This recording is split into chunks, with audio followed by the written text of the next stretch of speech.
Aloha and howdy. Nathan Adlin here, and I am in Arizona with the Hyundai Accent. And the reason this is special is because Hyundai's never given us one before.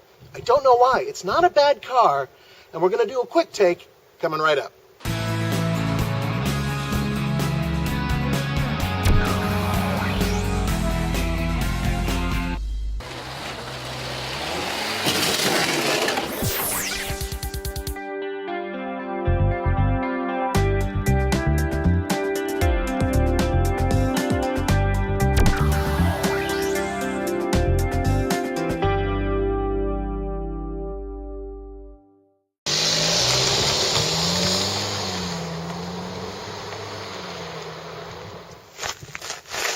Ain't it cute?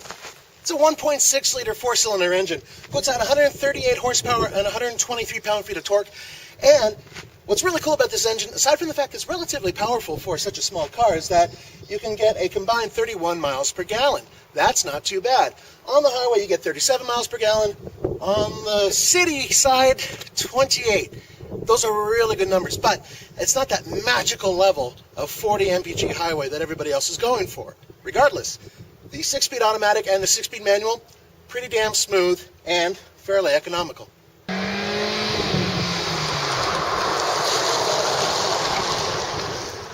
Let's talk a little bit about this Hyundai's tires. Tires are a big deal in this car, and I'll tell you why. These are 14-inch wheels, and they come standard. Steel rim, plastic hubcap, no big deal. Low rolling resistance tires. Basically, think of it as a very hard compound, a very narrow tire, which has the least amount of resistance as it rolls, which gives you the best economy. And it works, actually quite well.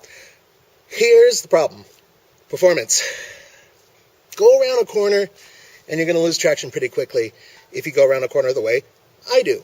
So, highway ride. Not too bad. Actually, this is one of the best in class. I'm not kidding. This car drives great. And it's despite the fact that these are hard and narrow.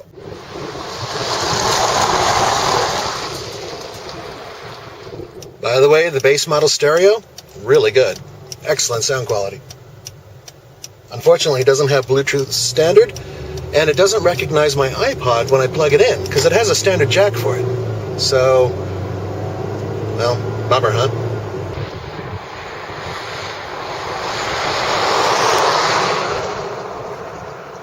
Hey, babe, can you hear that?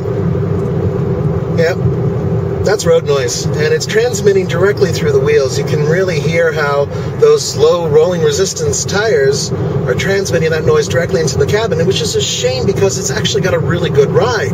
It's very smooth. If they were able to add a little bit more sound deadening to this thing, it would be best in class.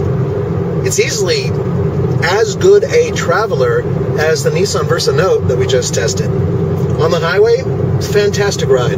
Oh, by the way, when you get the base model, cruise control does not come standard. Nowhere near as much room as, say, the Nissan Versa Note, but with my seat all the way back, and I am just over 6'3", and then with my big boy shoes on, 6'1". So watch the legs here.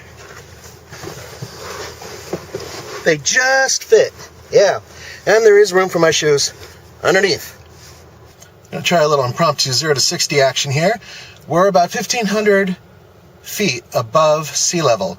So we lose about 3 or 4% of the horsepower. I want you guys to guess and see how long this takes. I've got my own timer, so I'm curious. Yeah, cranking it. There we go. Whoa. Hey, you know what?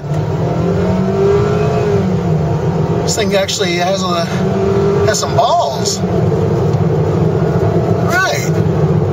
That's not bad.